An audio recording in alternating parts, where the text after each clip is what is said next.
할렐루야. 사순절 기간 동안 여러분과 함께 은혜를 나누게 되어 기쁘고 감사합니다. 저는 뉴저지 포트리 맨스트릿에 위치한 뉴저지 길교회 양혜진 목사입니다.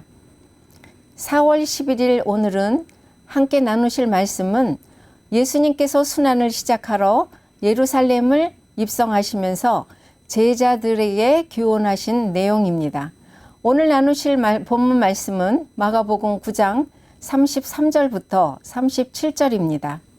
제가 봉독해 올리겠습니다.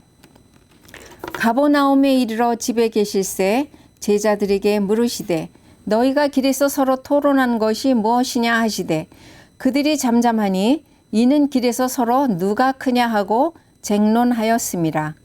예수께서 앉으사 12 제자를 불러서 이르시되 누구든지 첫째가 되고자 하면 뭇사람의 끝이 되며 뭇사람을 섬기는 자가 되어야 하리라 하시고 어린아이 하나를 데려다가 그들 가운데 세우시고 안으시며 제자들에게 이르시되 누구든지 내 이름으로 이런 어린아이 하나를 영접하면 곧 나를 영접하며 누구든지 나를 영접하면 나를 영접함이 아니요 나를 보내신 이를 영접함이라. 아멘. 오늘 함께 나누실 본문 제목은 성김과 영접의 실천이라는 내용을 가지고 은혜를 나누시겠습니다. 어제는 종료주일이었습니다. 오늘부터 주님의 고난이 시작되어 이번 부활절 전날인 4월 16일까지 저와 여러분은 주님의 고난을 맞고 있습니다. 종료주일은 AD 30년에 십자가 순환을 위한 예수 그리스도의 예루살렘에 공식 입성하는 날로 어제는 사순절 6번째 주일이며 종료주일이었습니다. 오늘은 순환이 시작되는 첫날이기도 합니다. 예수님께서 예루살렘에 입성하시는 것은 자신을 피를 흘려 십자가에서 죽으시고 부활하심으로 온 인류를 죄와 사망에서 건지시사 하나님 나라의 도래와 인류를 구원하려는 구속의 입성입니다. 종료주의로 고난주간의 첫날은 예수님의 예루살렘에 나귀를 타고 입성하실 당시 메시아로 개선하는 왕처럼 오시는 예수님을 호산나 하며 환영하는 뜻으로 종려나무 가지를 흔든 데서 유래되었습니다. 그 당시 군중들은 로마 지배에서 벗어나 새로운 나라로 회복하기를 소원하며 다윗과 같은 왕이 나타나 나라를 회복시켜줄 메시아가 절실히 필요한 시기였습니다. 그러나 군중과 상관없이 예수님은 자신의 십자가 죽음을 앞두고 예루살렘으로 가시는 길이 그 마음이 어떠하셨을지 지금 이 시간에는 주님의 마음을 묵상해 봅니다. 예수님은 예루살렘에 입성하시고 오늘부터 한 주간 마지막 사역을 하십니다. 종료주일부터 일주일간의 사역은 월요일은 오늘 성전을 정결케 하시고 열매 없는 무화과 나무를 저주하십니다. 화요일은 각종 비유를 가르치시고는 논쟁하시죠. 가룟 유다의 변신과 목요일 최후의 만찬을 하시고 겟세마네 동산에서 기도하신 후 금요일 체포되어 대제사장과 로마 총독 앞에서 신문을 받으시죠. 우리의 현실에서 어려운 일을 당할 때 골고다 언덕에 그 무거운 십자가를 지고 오르시던 우리 예수님의 십자가 고통을 당하시던 예수님의 모습을 생각하면 주님의 사랑으로 은혜 받는 우리는 어떠한 환경에서도 이겨낼 수 있었던 경험이 우리에게 있었을 것입니다. 이번 주는 그런 주님의 고난을 묵상하며 우리를 구원하심이 감사하는 주간이 되겠습니다. 우리 주님은 토요일 무덤에 머물러 계시다 주일에 사망 권세에 이기시고 부활하십니다. 할렐루야. 예수님의 이 한 주간의 사역은 성경에서 매우 중요한 내용들입니다. 특히 성전 정화와 무화과 나무의 저주는 모든 기독교인들에게 예배 가운데 무엇이 필요하며 신앙의 삶이 무엇인가를 알려주신 귀한 말씀입니다. 오늘 본문 말씀은 예루살렘에 예수님의 공생애를 마감하러 가시는 길에 제자들의 태도에 대해 나누는 장면입니다. 본문 말씀을 보시겠습니다. 예수님은 변화산에서 내려오셔서 갈릴리 가운데를 지나 가버나움에 이르러 본문의 장면은 제자들이 보여주는 쟁론의 장면입니다. 본문 말씀을 보겠습니다. 예루살렘에 가시는 출애굽길의 첫 장면에 나오는 33절에 가버나움에 이르러 집에 계실새 제자들에게 물으시되 너희가 길에서 서로 토론한 것이 무엇이냐 하시되 예수님은 제자들에게 쟁론한 이유를 물으신 것입니다. 제자들이 쟁론한 이유가 34절에 나옵니다. 그들이 잠잠하나 이는 길에서 서로 누가 크냐 하고 쟁론하였음이라. 주님께서는 공생애의 마지막임을 첫 번째로 마가복음 8장 31절에 또 두 번째로 마가복음 9장에 또 마가복음 10장에 세 번째로 자기의 당신의 순환에 대한 것을 제자들에게 말씀하십니다. 그러나 그 예고를 제자들은 통 알아듣지 못하였습니다. 아무도 주님의 마음을 헤아리지 못하였던 것입니다. 예수님은 제자들에게 주님이 십자가에 돌아가신 후에 부활하실 것이고 또 그 후 제자들이 받을 고난을 각오하고 주님의 들을 따르도록 말씀하셨고 제자들에게 겸손과 성김과 희생의 자세로 주님을 본받도록 교훈하셨지만 제자들은 그 뜻을 알지 못했던 것입니다. 제자들은 지금 주님께서 예루살렘으로 향하시는 길이 곧 생애의 마지막 가시는 길인 줄을 깨닫지 못하고 제자들이 기대는 당장 예수님이 왕성한 나라를 세우기를 소원하며 예수님께서 정치적인 유대의 왕이 될 것이라고 믿고 왕위에 오르시면 누가 더 큰 자인가, 누가 높은 자리에 앉을 것인가를 자리다툼을 하였던 것입니다. 이 제자들의 쟁론은 대부분 어부로서 살던 제자들이기 때문에 왕 대신 예수님 덕분에 신분 상승이 될 절호의 기회가 온 것이라고 오직 그 생각만 했고 주님의 순환과 죽음은 전혀 생각하지 않고 있었습니다. 그저 누가 큰 자이고 누가 더 큰 높은 자리에 앉을 것인가 하며 자리다툼만 했던 것입니다. 우리 사회에도 인간이 만들어낸 뿌리 깊은 서열 문화가 있습니다. 우리는 여러 집단에서 서열이 있음을 볼 수 있습니다.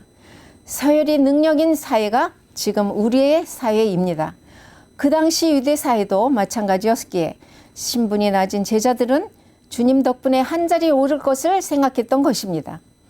만일 우리 성도들도 예수님의 메시아 사역을 올바로 이해하지 못한 채 세속적인 야망만을 가졌다면 그런 제자들 같이 우리도 서로 첫째가 되려고 갈등을 나타내며 산다면 순환 예고 때 세상을 구원할 예수 그리스도가 고난을 받고 죽어야 한다는 것을 믿을 수가 없었던 베드로가 마태복음 16장 22절에서 주님을 막아서며 주여 그러지 마옵소서 이 일이 결코 주께 미치지 아니하리이다 하며 주님의 십자가의 죽으심을 막아섰던 베드로에게 예수님께서 말씀하십니다. 사탄아 물러가라.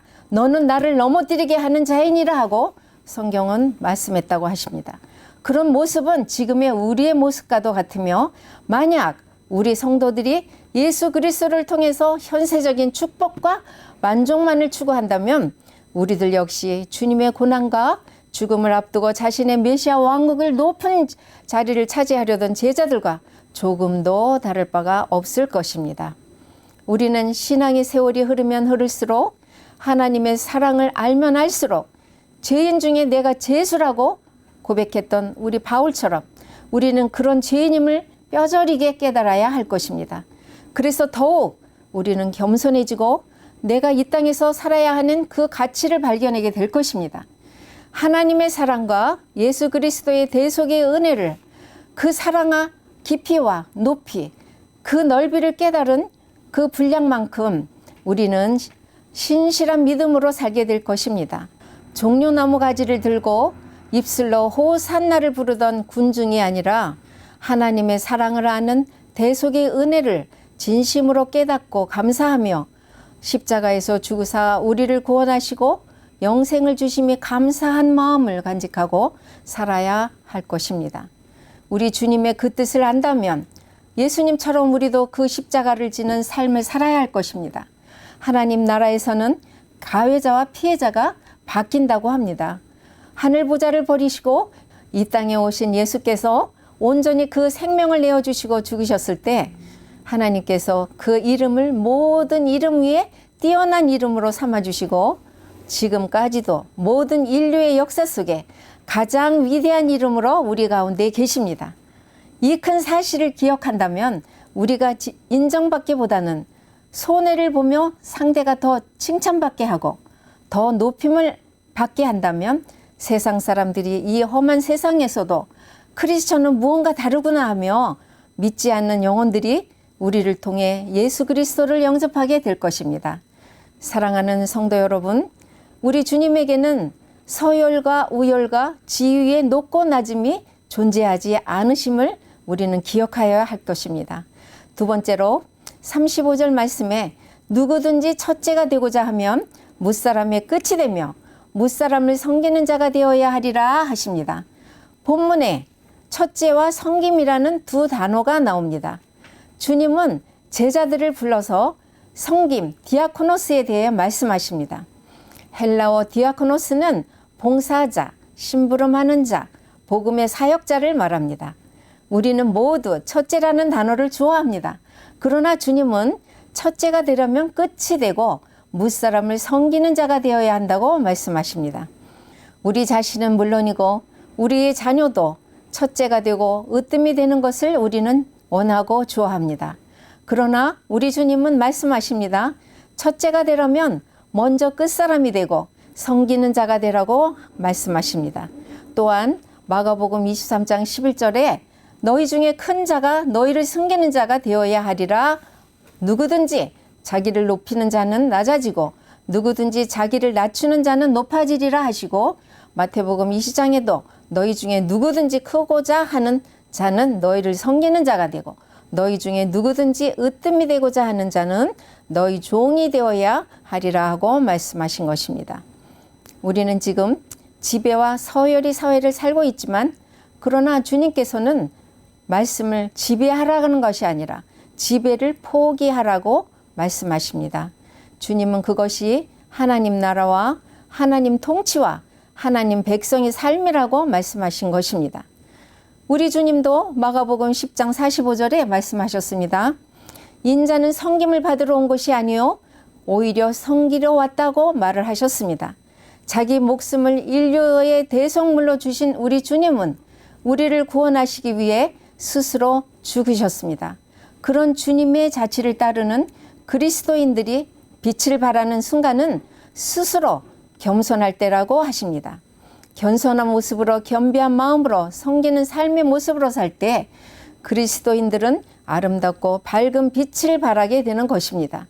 주님은 어린아이를 품어주심으로 주님과 어린아이들이 같다는 것을 제자들에게 보여주셨습니다. 본문 37절에 누구든지 내 이름으로 이런 어린아이 하나를 영접하면 곧 나를 영접하며 누구든지 나를 영접하면 나를 영접함이 아니요 나를 보내신 이를 영접함이라고 말씀하십니다. 여기서 어린아이는 우리가 상상하는 귀엽고 사랑스러움의 존재로서의 어린아이가 아닌 약하고 무력한 존재의 상징입니다. 그 당시 아이들은 가치 없는 존재로 취급받던 시대이기에 주님은 어린아이를 안으시면서 즉 연약한 자를 받아들이는 나를 받아주는 것이고 이는 하나님을 받아주는 것이라고 말씀하시는 것입니다. 제자들은 주님이 세상의 왕이 되시기를 바랐지만 주님은 어린아이를 안으시면서 나는 권력자가 아니다. 연약한 어린아이와 같은 자라고 하시는 겁니다. 어쩌면 우리가 말로는 주님을 믿는다고 고백하면서도 실제의 삶에서 작은 자를 영접하지 않는다면 우리 예수님도 우리 아버지 되시는 하나님도 영접하지 않는 것이라는 것을 우리가 명심해야 할 것입니다. 영접이라는 이 귀한 단어를 오늘 주님이 주시는 귀한 선물로 꼭 받으시기 바랍니다. 우리는 예수님이 죽으시고 부활하심으로 영생을 얻었고 구원의 승리를 얻었습니다. 가장 위대하신 왕께서 가장 무력하고 약하신 모습으로 우리에게 오셨고 2000년 전 오늘 순환의 길을 가시고 5일 후에 십자가에서 우리를 위해 죽으신 날입니다. 오늘 우리는 주님의 고난에 동참하는 날입니다. 그리고 죽으시고 다시 부활하신 예수 그리스도를 생각하며 예수 그리스도를 영접하고 부활의 기쁨을 준비하는 기간이기도 합니다. 사랑하는 성도 여러분, 이 기간 동안 고난받으시는 주님을 생각하며 세상의 자리 다툼에 신경 쓰기보다 또는 첫째가 되려고 논쟁하기보다 봉사자로서 복음의 사역자로서 섬김의 자리에서 주님께서 죄인들을 섬기러 자기 목숨을 대속물로 주기 위해 세상에 오셨다는 것을 기억하며 언제나 겸손한 자세로 오늘 주님께서 약한 이들을 나와 같이 영접하라고 하신 말씀을 소중히 받는 기간이 되시길 예수님 이름으로 축원드립니다. 오늘 본문에서 예수님의 순환을 알지 못했던 12제자들은 예수님의 순교하시고 부활하신 후에야 주님의 신앙을 본받고 믿음을 지키다 모두가 박해를 받고 순교당했습니다.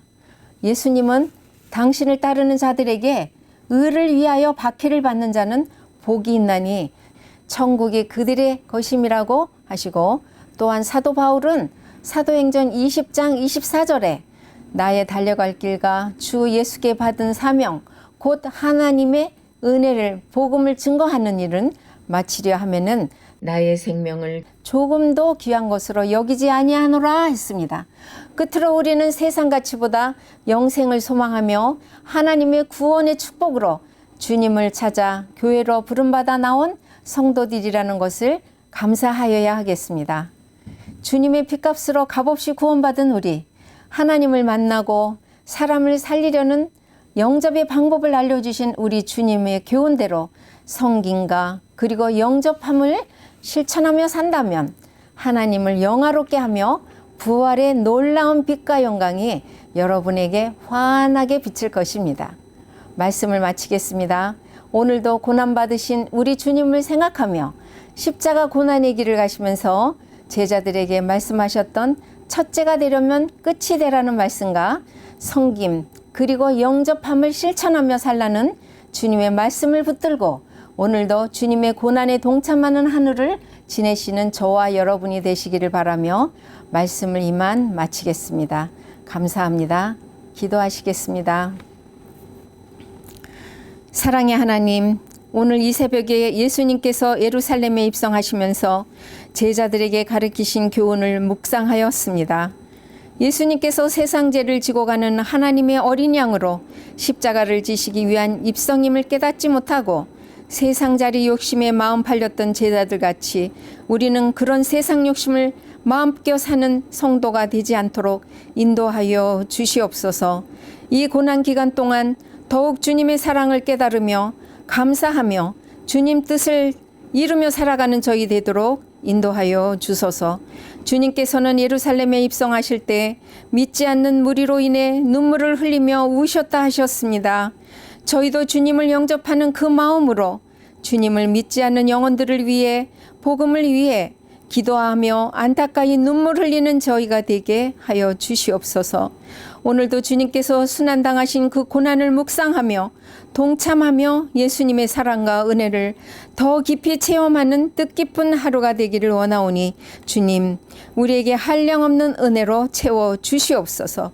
감사드리오며 우리를 죄에서 구원하신 우리 주 예수 그리스도 이름으로 감사하며 기도드립니다. 아멘.